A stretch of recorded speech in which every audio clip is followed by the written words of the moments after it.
Real Talk with Grace Redman features conversations with fierce and fabulous people from Grace's community and circle who inspire others with their stories of overcoming challenges to create amazing.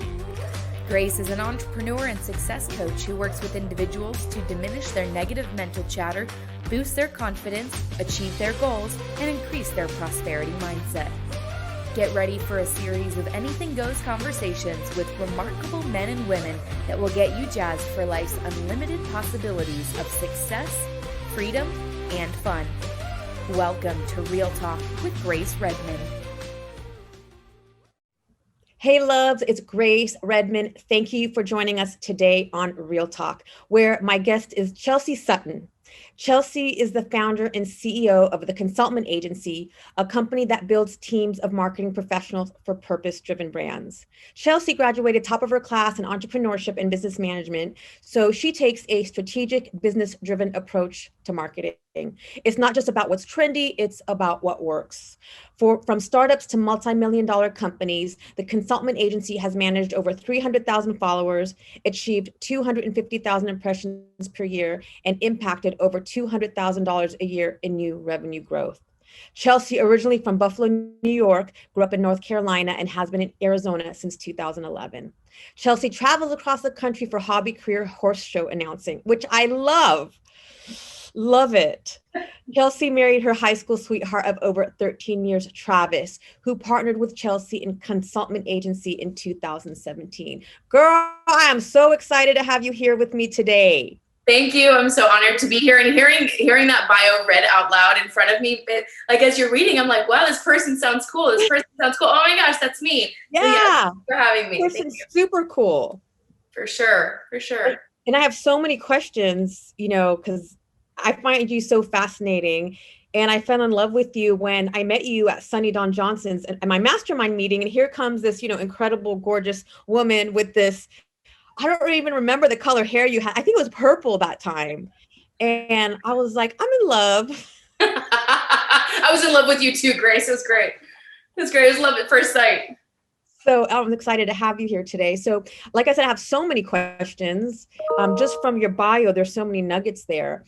I love how you partnered with Travis in 2017 and, working together in the agency. And I adore Mike, my partner, but I don't know if I'd ever be able to work with him. So I'd love to hear how have you made it successful, the two of you working together in the business? That's a great question. Somebody said to me recently, just a few months ago, working with your husband must be the hardest part of your day. And my instantaneous response was, working with my husband is the easiest part of my day. And I'm super blessed because I have to give, I'm pointing over there because he normally sits on that side of the office. I'm super blessed that part of the reason it works is because of who he is, right? There are certain personality types, even though they might work in a marriage, that wouldn't work in a business relationship. And he certainly is one that works with me. So I'll give you a little bit of the backstory and then I'll tell you how we make it work, or at least how we make it work right now. So Travis and I we met in high school, did not date throughout high school. We at the point of graduation, like that April, May of graduation, started to date each other. And we were going separate ways for college. So we did college separate for the first year. I transferred back and went to college with him. We moved across the country to Arizona State together. We transferred to Arizona State, went to Arizona State together, and started our careers in very separate paths. He got an accounting degree, went on to get his master's in tax accounting, and took the very corporate route. I took the very entrepreneurial route, got a business degree, got an entrepreneurship degree, worked for a few small businesses for a little while, and then started my own agency not long after college. I started running my agency in 2013, and he was just a boyfriend, right? And he was, there to talk me through the difficult things on the weekends or on, at nights and at dinners, and would listen to what I was dealing with. But it was merely just that. 2016 rolls around. So I started the agency in 2013, formally in 2013. 2016 rolls around and he decides to leave his corporate job. He was at a multi-billion-dollar tech company where he was doing some tax accounting. And he was like one of a million, didn't matter in the corporate structure kind of deal.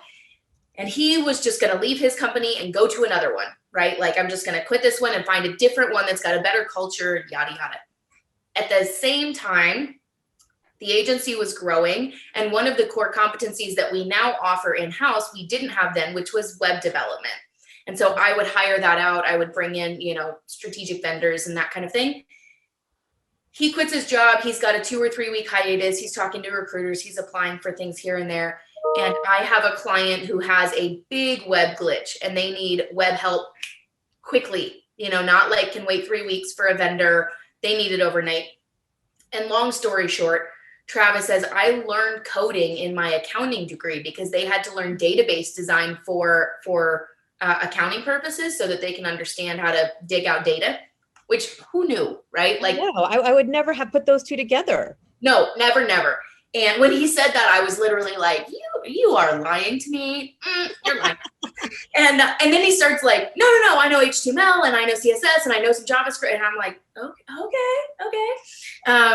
Now at this time we are engaged to paint the emotional picture, right? We're engaged, which is a whole nother thing, right? When we're engaged and he comes home and when he was working for the company full time, he comes home and says, I'm going to go on a weekend trip. I need to do some soul searching. And I was like, pardon me? Soul searching about what, right? Like, I'm thinking relationships. And it was about his work, right? And so I was like, swimming, we create stories. Right. And so anyways, he comes home, he quits his job, we're engaged, which I had full confidence he'd figure it out. I was not worried. And he's like, let me just take a stab at it while I'm in between positions. And I was like, hey, look, you've got to be able to deliver what I could get from any one of my web vendors. And if you can't do that, like, I don't want to compromise the quality for the client, which that in and of itself, like that kind of conversation, he could handle, right? Like, he rose to the occasion. I know some men in my life that I love dearly that if I had had that conversation with them, it'd been like, screw you, Chelsea, right? Totally. Right? Totally. So he could handle it, and he did, and he took that as like a watch me, right? Like, okay, I'll rise. And he did, and he knocked it out of the park, and he did a phenomenal job. He blew them away. The website came out really great. And within weeks, 2-3 weeks, I had another conversation with another client who we had been working together for some time. They had a decent website. Wasn't great, but it wasn't bad. And they were like, we've really been thinking about a new website, but we want to do it with you guys. Now, I haven't told anybody about Travis. Nothing. And it just, one thing started to lead to another. I go home. I'm like, hey, I had this conversation with this client. Would you like to work with, it was a health and wellness company that focuses in holistic massage and Twisted Tree. Love you guys. And he was like, yes, I love it. I want to do it. So he took on that web project. And after that one, we sat down at dinner and he was like, hey, I'm really enjoying this. And I was like, well, I'm not slowing down. There's more business to be had. We're growing. I had hired 2 new people, 2 new freelancers that year just to help with smaller projects. And so I had full confidence that there would be the work, right? The work would come. And so at that stage, again, we're engaged. At that stage, he was working for me, right? And it was we went into the business relationship knowing that, right? Like, he was going to work for me on the web dev side of things. It was a very like, you're expert here because I don't know coding. I had built a few sites, but it's not my forte. I'm not a details person. So for me, it was a great compliment because I wanted to hand something like that off. And for him, he wanted to take ownership of something and not just be this small, cog in this big corporate wheel. And so it was this unique compliment at this moment in time.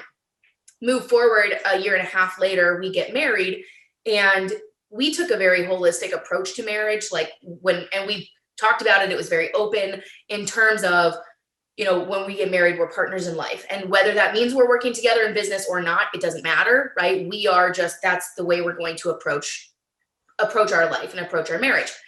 And so I always had the perspective of, if he wants to stay and work for us, great. And if he wants to go back to the corporate world or have his own career, great. Like, those 2 things, I was fine either way. It was cool to me that he was working with us, but I was fine either way. And I think he was fine either way, which is maybe why it worked, right? He liked working with me. He liked working with us, but he could go back to someone else's job too. When we got married, I decided to, I asked him, like, partner, let's partner. Like, you should be a partner in this. We're partnering in life. And even though you can stay focused and stay in your lane on the web dev and creative side, you're doing half the work, right? Because naturally, if I have big corporate level decisions to make, executive level decisions to make, I should say, I'm of course talking to him about it, right? For sure. So there was that blend of, even though he was doing an employee level thing, he was becoming partner just by the nature of being in the business and now seeing it day in and day out.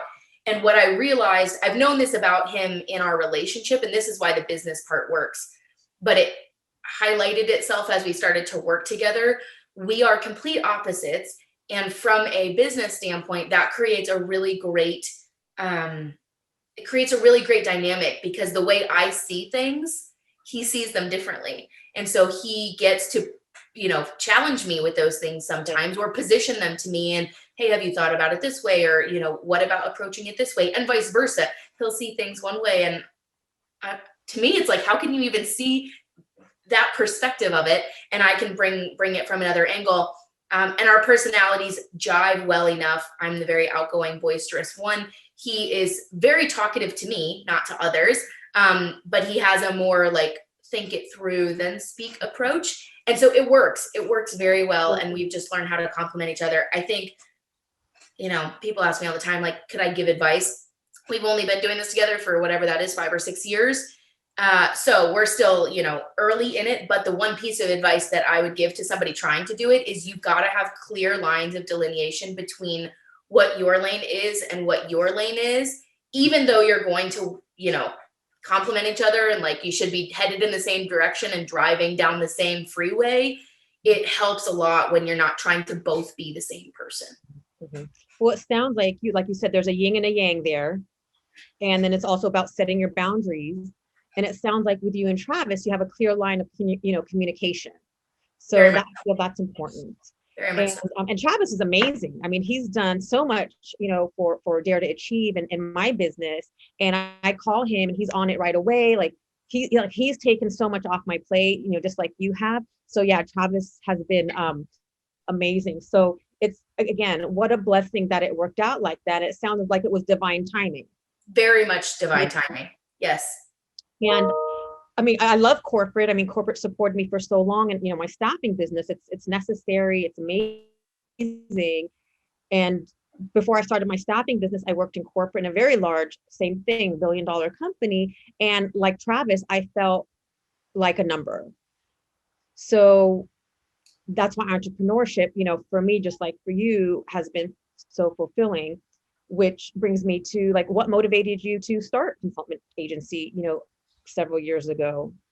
That's a great question. And to back up and resonate what you said, corporate is such a unique structure. And for Travis, he had worked 2 large corporate jobs before venturing into this entrepreneurial space. The first one, humongous, largest multifamily housing company, I believe in the country, huge company based here in Phoenix, and he loved it, right? And then the second one didn't love so much. And to your point, right, there's a lot of differences in cultures, and Sure. Some are great and some are not so great. So yes, I hear you on that, and I resonate with you on that. And I have some really great friends in corporate that I love and adore as well. And we need both. We need entrepreneurship. We need, corporate. Yes. Definitely not looking down on it at all. It's just for my personality. It's like I wanted to be an influencer and have a say and be involved. And so that's why, but also I come from a family of entrepreneurs too. So, and maybe also because I have a hard time taking, well, that's not true. I took direction really well. I always got great reviews. You probably don't like taking direction when the direction's not any good, right? That's what it is. Exactly. And when I'm like, that's not making sense. Yep.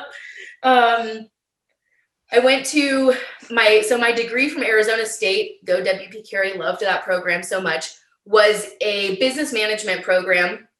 They had a concentration in entrepreneurship, which sounds kind of fluffy, but I chose it very intentionally. I'm a very strategic person. So even when I was in college and I transferred into Arizona State, I was looking at, they had 6 different concentrations: sustainability, accounting, marketing, business administration, entrepreneurship. There might've been 1 or 2 others. And what I did, instead of just like, which one sounds good, is I actually looked at the course loads of those concentrations, and I looked at the differences in the courses that they required. The entrepreneurship course required, I was moving in as an incoming junior. I knew I'd have to do an extra senior year because I had credits to catch up on. So I was going to do a little over 2.5 years at Arizona State. And I thought, okay, if I've got to take some extra classes, which one of these concentrations has the classes that I'd like to be taking that will service me in this brand new state, in this brand new marketplace? How will it help me actually create a career here? Entrepreneurship, the unique courses that entrepreneurship program had were consulting courses.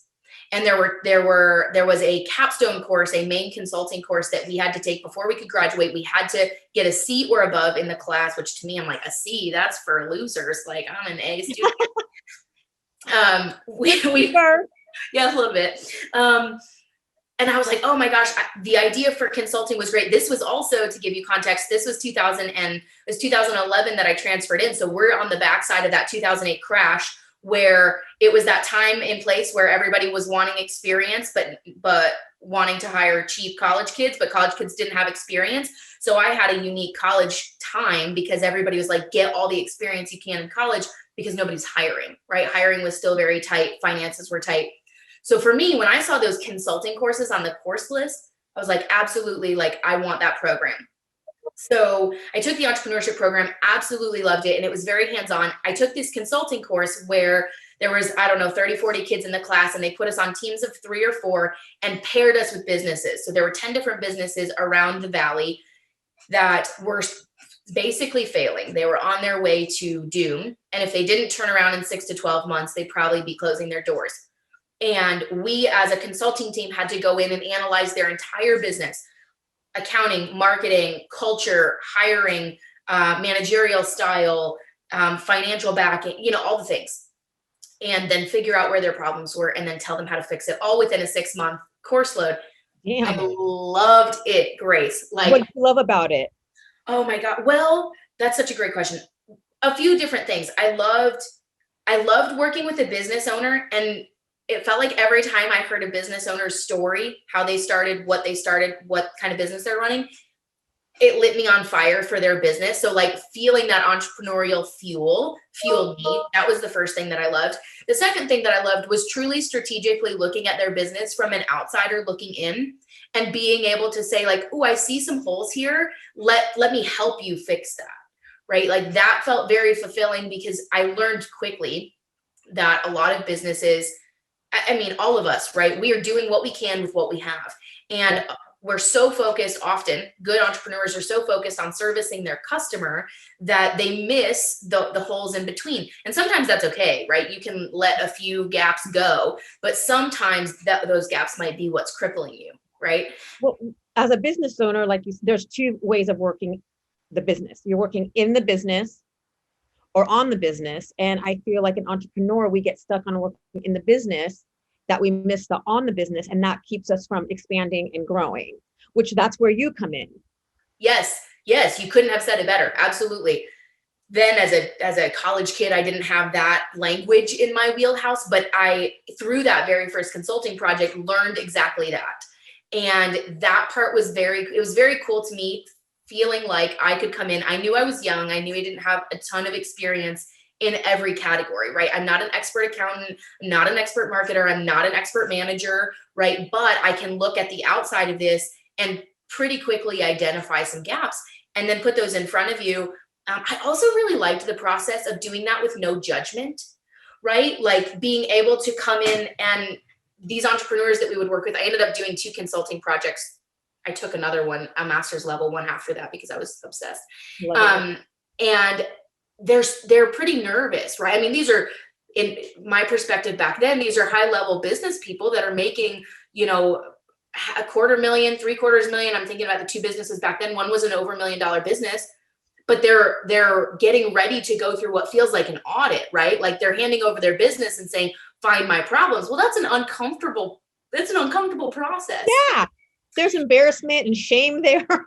Yes, all those things. And to realize that I could come in and not only, yes, identify some weaknesses and help them fix them, but I could do that in a way that actually gave them excitement and confidence for where that could take their business rather than to live in that shame and guilt, right? That felt unbelievable for me. Very fueling and like exciting. And I would wake up, I would stay up late at night. Like I remember going to the club with some friends, and while we're going to order drinks, I'm thinking about this one coffee shop that we were helping, and literally, and my friends are like, you're not really here with us. And I was like, yeah, I'm working on this consulting project. And they're like, Chelsea, we're out dancing. What are you doing? Oh my God, that's totally me. I'll be, at a concert, and then I'm like, stop. Because it's so fun and exciting. It is exciting. And I think when you see business from a place of like, I truly see business as an extension of my ministry, right? As an extension of my purpose. How I serve people in the world is often through my business. And so when you see any business that way, it makes those kind of things exciting, not as shameful, right? Or guilt driven or problem oriented. So yes, that's kind of a long story No, I love it. Beautiful. Because excuse me, it's like you basically, flipped it to where, okay, you're going in to these entrepreneurs who are struggling. And instead of going in with like, oh my gosh, you're struggling, how could you get here? You go in with, okay, this is an opportunity to expand and grow and fill the gaps. So instead of like, what have you been doing? It's like, what can we do to move forward? Absolutely. What a blessing for them.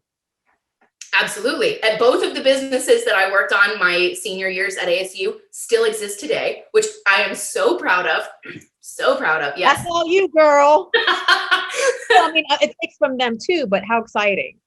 Yes, it was very cool. I also learned a great lesson. I really would love to record like, some type of TED Talk or something, because one of the businesses that I worked with back then was a coffee shop. And it was the oldest independently owned coffee shop in Tempe, which is one of the cities here in Phoenix. And I learned so many great lessons, not only from the owners, but also from doing the project. And one of the big lessons that I learned from that one, which was very different from the other project that I had, was a tech staffing firm. And very different businesses. So obviously very different lessons learned. But one of the big lessons that I learned from the coffee shop, and it was very cool to do those projects together because I got to work with the entrepreneurs in contrast, right? And to your point about here's your problems, here's how we can fix them, here's how we can grow. One of the other things I had to learn was identifying and understanding what an entrepreneur actually wants out of their business, because those things are different business to business, right? The tech staffing company and what they wanted, they might have wanted to bring on 5 new employees every year for the next 3 years so that they could be doing X amount of more contracts, more recruiting, to get here or there. The coffee shop, and it took me a while to learn this. We originally were looking at their business in terms of how do you, number one, start making money? And then number two, how do you scale? How do you make more money so that you can step out of the business and the business can be running itself? And after we created suggestions for that, I realized that's not actually what they want. They don't want 3 locations.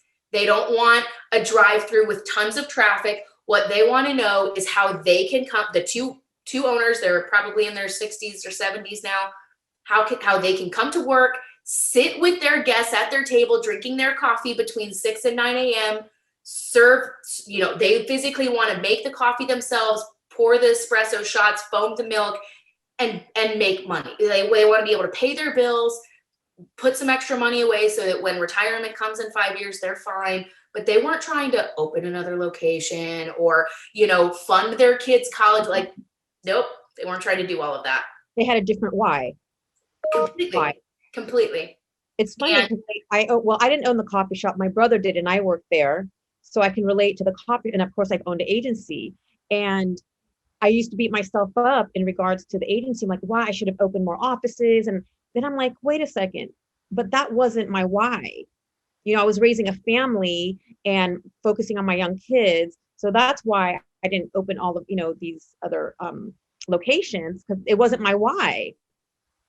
Absolutely. So the why exercise that you've done with us and in other groups that I've seen you do is Simon Sinek's, drill down. And the why is so important. So I'm really glad that you brought that up.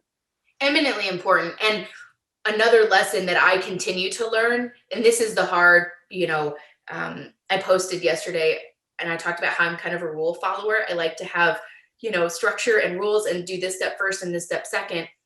And when you talk about your why, that's not a formulated process, right?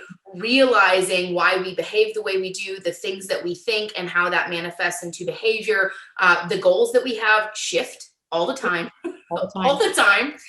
And so to the point, I'll go back to this coffee shop and use them as an example. When we sat down with them in the first 2 or 3 meetings, I didn't even have the why people down process developed yet, but we had a great instructor and he was very clear about your first meeting or two needs to be talking about their goals as a business, where they want to go as a business and where they want to go as business owners. So part of, I'm sure, where I am now is from that philosophy. And they couldn't tell me in those first 2 meetings, we don't want to scale. They actually probably said, we want to scale, right? They probably used those words.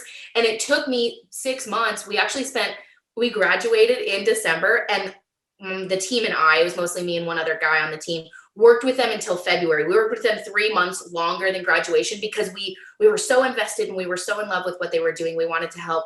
It took me that long. It took me the duration of the project to realize from their behavior, from more conversations, from talking about their kids, from talking about what they want to do with their grandkids in the afternoon. It took many, many conversations to actually get to their why, because it was and it was real for them. It wasn't that they were ever being inauthentic. It was just that they've never thought about it in the way that we were trying to siphon it.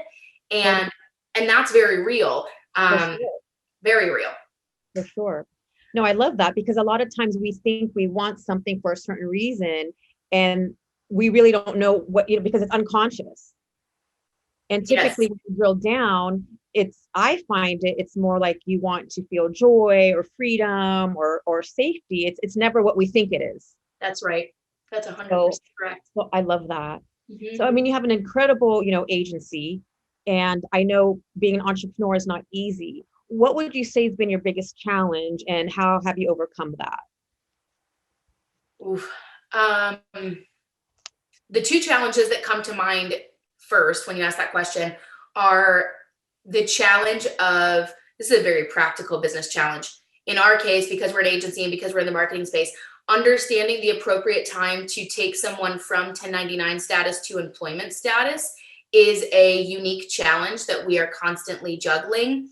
It's pretty easy when it's obvious and it's really difficult when it's gray because of the type of work that we're doing, right? How frequently are you using a photographer before you think about bringing that photographer in full time, right? Mm-hmm. How frequently do you use a administrative assistant before that assistant goes from part-time to full-time? Those kind of things. That's been a unique challenge, especially over the last 18 months, partly because of the 2020 that everybody had and the volatility in business there. But I think at an agency in general, that's always a challenge.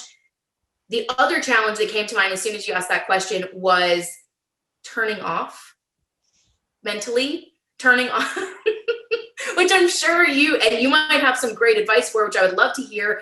Turning off from 2 standpoints. I literally never turn off, which I enjoy that because I'm constantly thinking, I'm constantly iterating, but I have to force myself to at least close the box for a minute for the sake of my relationship with my husband, mm-hmm. for the sake of my relationship with my family and some of my friends. I realize that there is, other things that are direct beneficiaries of me turning off or not turning off, in which case that I need to. That's a challenge that I battle daily.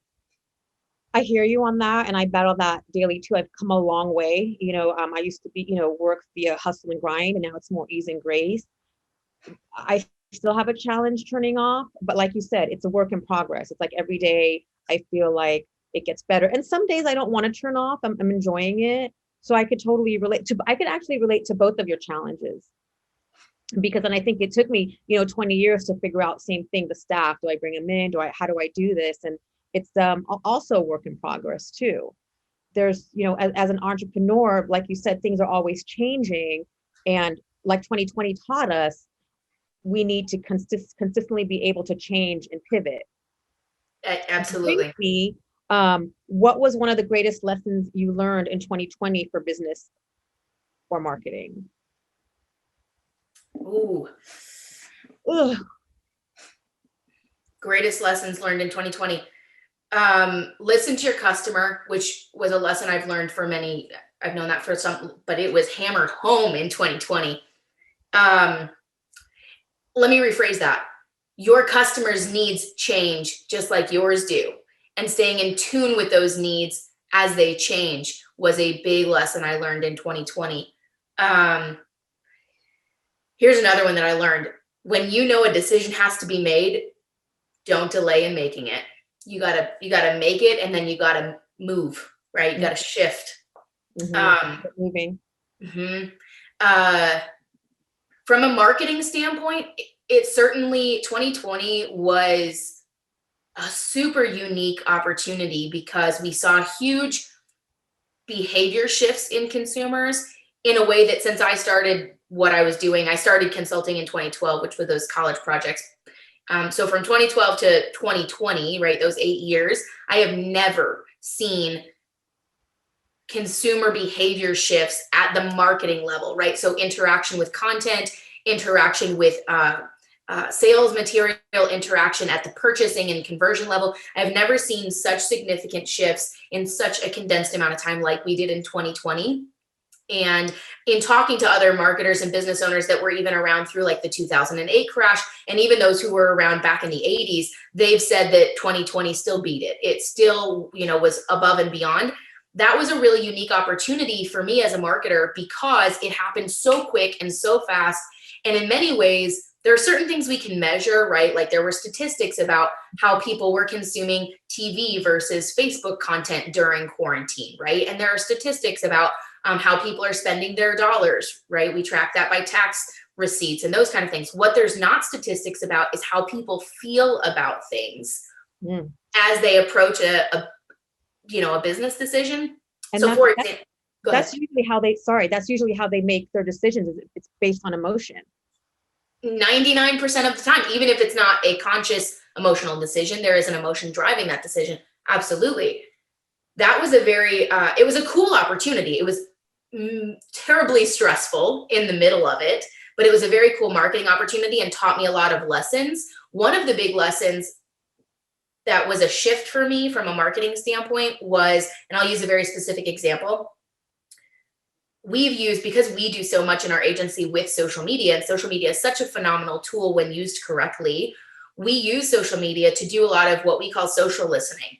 So we look online in different places at where our consumers are, and we look at how they're talking about a particular topic.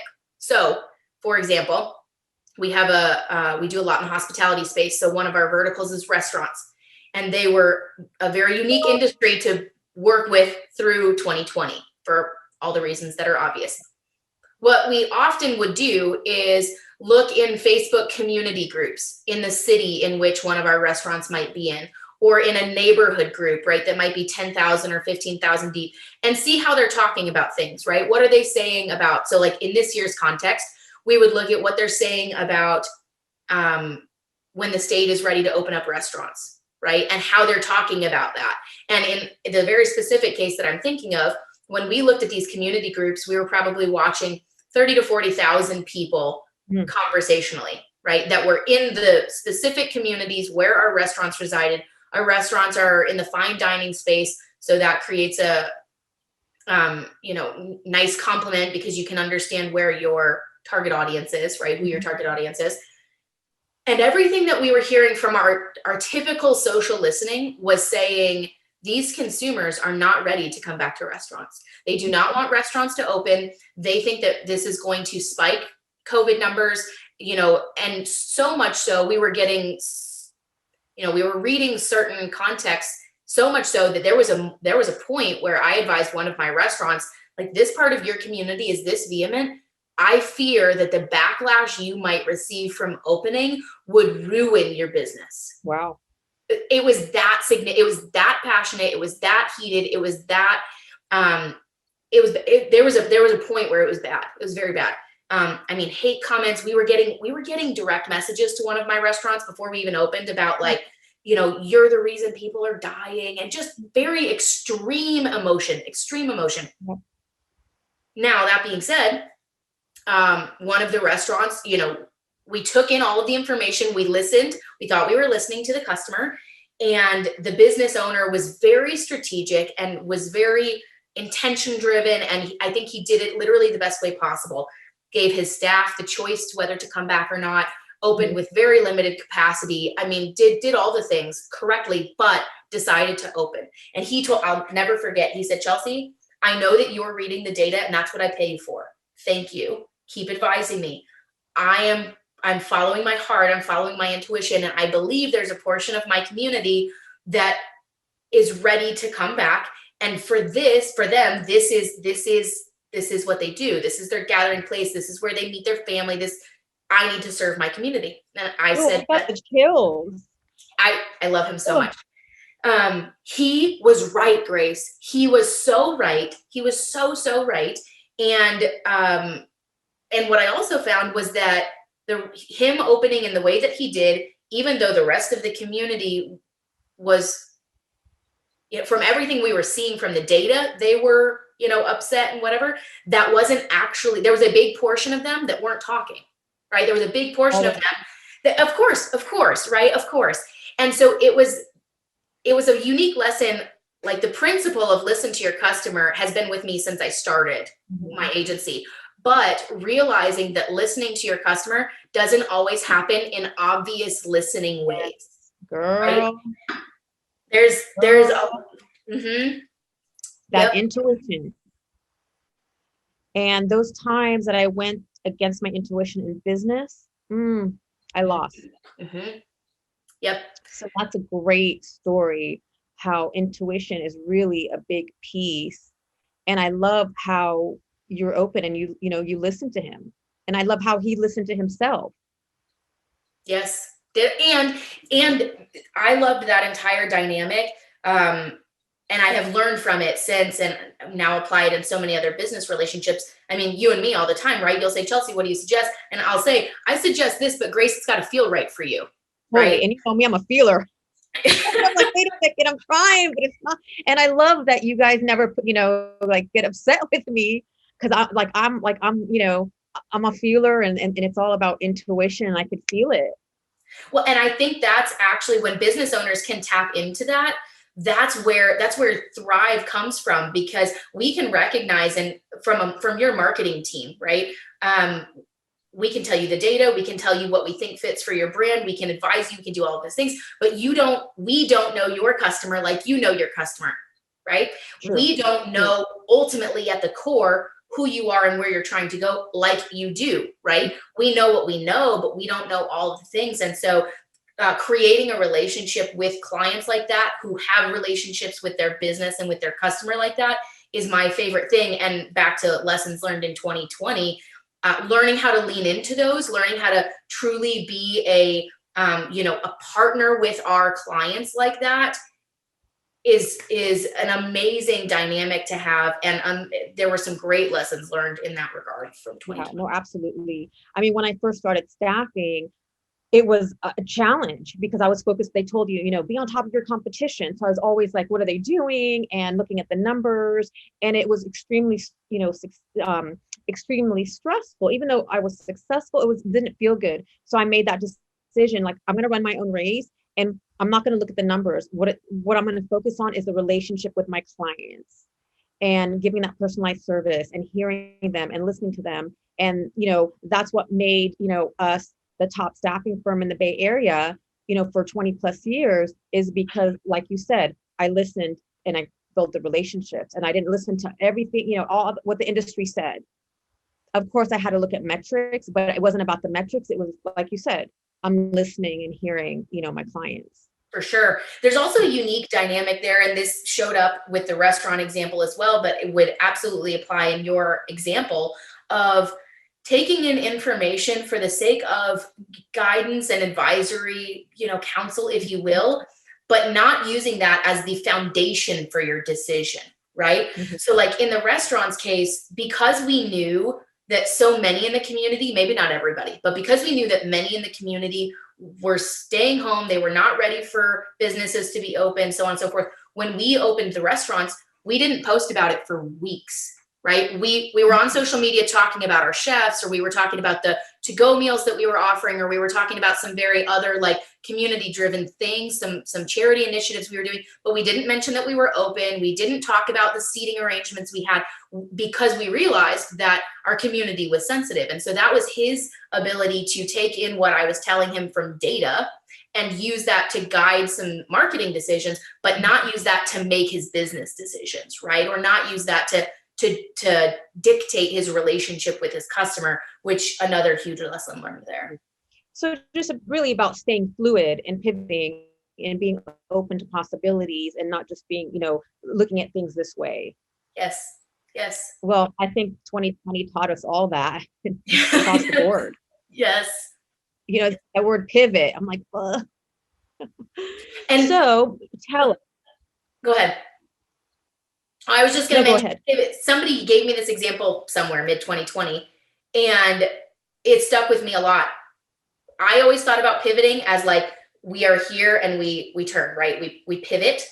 And we use that word in the horse world a lot. And in the horse world, a pivot means that the back foot is planted and they turn on the back foot, right? And so I had this visual of staying where you are, but changing course. And somebody mentioned to me, I wish I could give them credit because I don't remember who it was, but they said to truly pivot in business, you have to be willing to change direction and move forward and go and do. And I was like, oh, sure. So good. So good. Yeah, for sure. I mean, like you said, it's take action, go, do, keep it moving. Yep. You have to. Forward. And I've seen so many examples, of amazing, ConsultMent Agency, SDJ. I mean, I've had so many incredible Dare to Achieve, so many incredible examples in front of me in 2020 of businesses that were able to thrive during such a really, really challenging time. So that speaks volumes, about the personality too. So there's two things, because I definitely want to get to the horses because I'm fascinated about that. But before we move to the horses, so what do you think are the marketing trends, moving forward? I know they're going to change, but where we are now, what do you think the trends are? Great question. The one, if I could give one trend that I think is a tried and true, you will not regret putting some focus on this one. It is to build and grow your own audience. And what I mean is an email or a text list, right? So depending on your business, the style, the industry, etc. Again, lessons from 2020. We've known that email marketing has stayed a strong tool for years. And as other social platforms have come along, email marketing has still stayed as a strong staple in marketing. But after looking at the way 2020 was, after looking at how consumer behavior shifted, social media platforms are always changing and typically not in the favor of business owners. True. If I could point anyone to a trend, it is to focus on building your own, an audience that you own, right? Mm-hmm. When you get an email address, you have that email address and you can email that person into infinity until they say no thanks, right? Mm-hmm. That's very different than having a follow on Facebook or having a follow on Instagram or a follower on Clubhouse. Those things are great tools to have, and we should keep using them.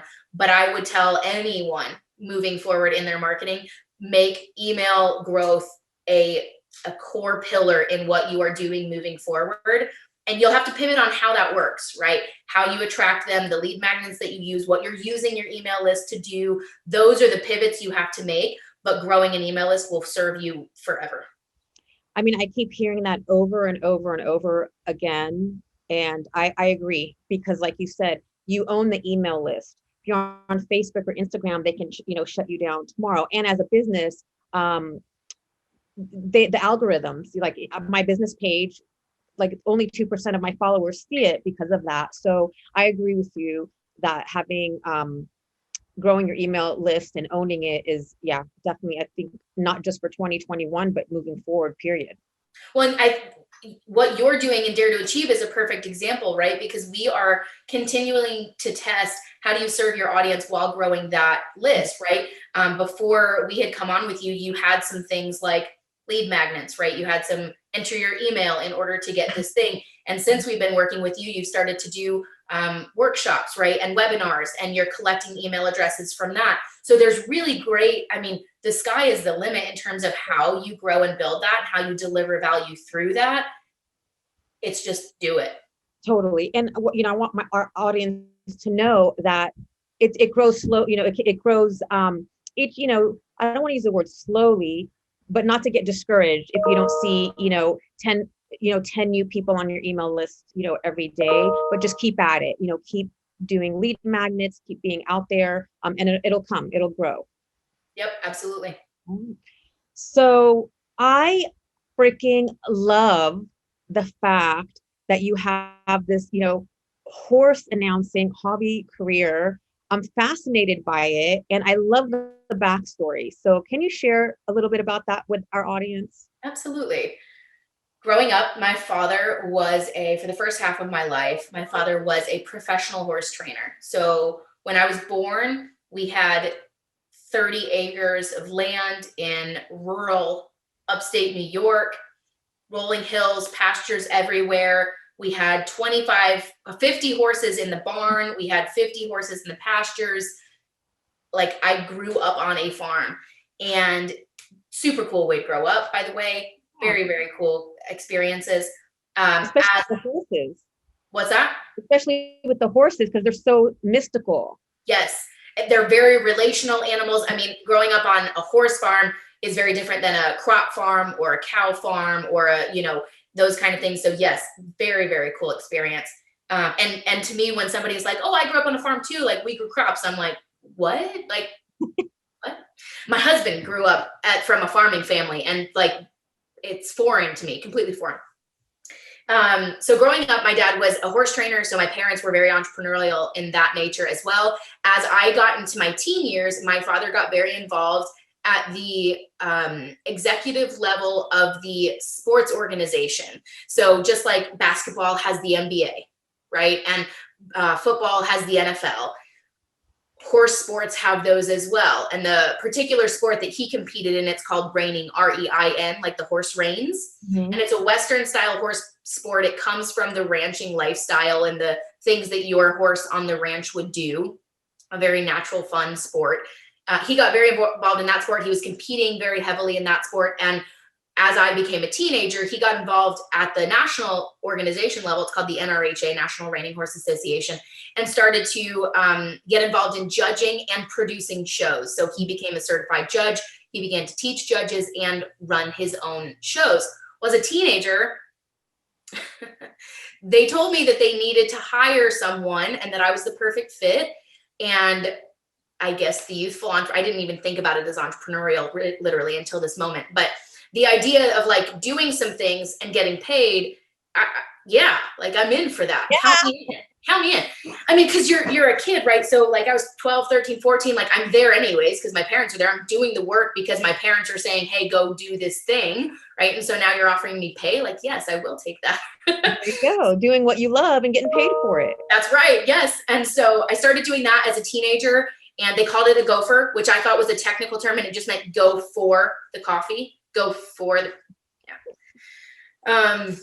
As I reached 15, 16 years old, I started to scribe, which is where you sit next to the judge and you write scores down so that the judge never stops looking at the horse at the competition. It's very similar to figure skating. There's one person doing a pattern. The judges are ranking with numbers, at the end they hold up a 10. Mm-hmm. Similar concept. So I started scribing, which was, normally scribes are in their 20s or 30s. They're very, it's very mathematical. But my dad trusted me to do it. So he put me in those roles. I started creating great relationships. I was 19 years old and I was at a horse show. I was a freshman in college, and I was hired to do a horse show that was in my college town, a big horse show. It was a 5-day show, wow. Big money. There was probably $60,000 or $70,000 in prize money to be given out. And it's the day before the show. And I'm there to scribe. I was there to like be grunt labor, deliver shavings, do the college work. and then to describe once the show started. The day before the show, the announcer doesn't show up. Now in the horse world, in the sports world, you fly in announcers from everywhere across the country, right? That's kind of the core of the event. They're the ones that keeps things rolling. And the show producer was like, Chelsea, like, we don't have anybody else that knows this stuff like you do. You grew up in it. You hear what they're supposed to say. Like, call some people in this town. You live here, right? And get somebody. And if you can't, it's you. And I was like, I was 19. Like, what? I'm not announcing. Long story short, I call all the people that I can think of. I call people to find people. I call from like 3 states away. Anybody who was in driving distance. If you could get here in 6 hours, I was calling you. And nobody was available for a next day. Like, no, absolutely not. That was a manifestation event for you, girl. 1,000%. Yes. I look back to that experience, and I am so grateful for, number one, the manager who saw enough potential in me to trust me, on a microphone. And he was right. I mean, it didn't take me long, an hour or two, to get the cadence. So a lot of people, when I tell them what they do, they think that I'm a commentator. I'm not a commentator. So I'm the announcer. So think about the person at the, if you go to a football game or a basketball game, you typically have both. You have the announcer who's telling you the stats, right? Oh, number 47 got the rebound and shot the 2-point shot, right? Like, those are the stats, those the factual things. And then you've got the commentator that says, oh man, he ducked low to get that rebound, and look at his agility. And, they'll make a comment about his wife and how she's dressed today. That's not me, right? Like, I am not the commentator. I am the announcer. So I'm announcing who's competing, what horse they're riding, the breedings of the horses, the scores that they get. And there is a layer of ad lib, of course, that goes in there, but commentators are much more, the personality, the flair. And so anyways, I am the announcer, and it was an unbelievable experience. I remember every mistake that I made at that horse show, Grace. Oh, every mistake, but it's stuck with me, because have I made those mistakes again? Sure haven't. Well, there's no mistakes. There's no failure. It's only feedback. So like you said, mistake just, it taught you. That's right. I on a Facebook Live, I saw you announcing, and I was like, oh my God, that's so awesome. Can you give our audience maybe just a snippet of what it sounds like? Sure. All right. So I'm going to use you as an example. So if you had a horse, what would you name your horse, Grace? Majestic. I love it. Okay. So what I would do would sound something like, so I have two opportunities that I turn the microphone on. In the beginning, when you enter the arena, and then at the end when you get the score. So I'll give you 2 examples. I got a microphone right here. I'll pretend that I'm mic'd up. Next to her, draw 27 is number 499, Grace Redman, riding Majestic. Majestic is sired by Spook's Got a Gun, and out of She's Done It Good. And then I would let you walk in the ring and do your thing. And then at the end, when you get the winning score, right, 232, I'm going to turn back to I'm going to let the crowd cheer. Then I'm going to say, all right, let's give a big round of applause for Grace Redman again. She was riding 247 Majestic. We're getting the scores in from your judges now. 232 1/2. I love it. Crowd goes wild. I love it. I'm going to come to one of those shows one time. Like, you let me know, because I would love to come, and it'll be so fun. Absolutely. I realize, I guess it's like so many of us in any regard of business, right? We do what we do, and we think that what we do is so obvious to everyone. And so when I'm on the microphone, to me, that's like all I'm doing is pressing a microphone button and talking. There's nothing interesting about that. But I have, in the last year or 2, started to do it more on social media, where I'll turn on a Facebook Live and just let it go while I'm talking. And it's created such a cool talking point. And people are like, man, I love to see you announcing. And I never would have thought that they would have, anybody would have liked to see it. So I certainly do want to show a little bit more of it, just in everything that I'm doing. I love it. Thank you so much for today. That was so fun. And thank you for sharing with our audience how, you live this fun and fabulous life, because that's super fabulous. It is super and so fun. For anyone who's interested, or maybe has, wants to learn a little bit more about marketing or what you do, what's the best way for them to reach you? Absolutely. The best way to touch base with me is literally drop me an email or drop me a social media DM. My email is Chelsea at ConsultMent.agency. Very simple. You can find me on social media under my full name or my username. So Chelsea Sutton, username on most everything personally is at CIM Forgiven, all spelled out, C as in Chelsea, I am Forgiven. And then ConsultMent, which you're talking to me or part of our team, you're talking to real people, at ConsultMent on Facebook, Instagram, Twitter. You can find us pretty easy on any of those. Awesome. I've enjoyed working with you guys. You guys have been amazing. And it's not even like, yes, you're my marketing team, but I feel like you're my friends. It's awesome to be working with your friends. So I love it. It's been amazing. You're definitely amazing, and how far you've come and what you've achieved is awesome. So I look forward to continuing to see you grow the agency. Thank you so much. I appreciate you being a part of our growth, and we feel the same. We work with people that we love to work with, and you're certainly one of them. Awesome. Thank you so much. Thanks, Grace. Thank you guys so much for joining. Yes, thank you. And thank you guys so much for joining us today and hearing about the amazing Chelsea Sutton. We appreciate you and look forward to connecting with you again soon on the next Real Talk.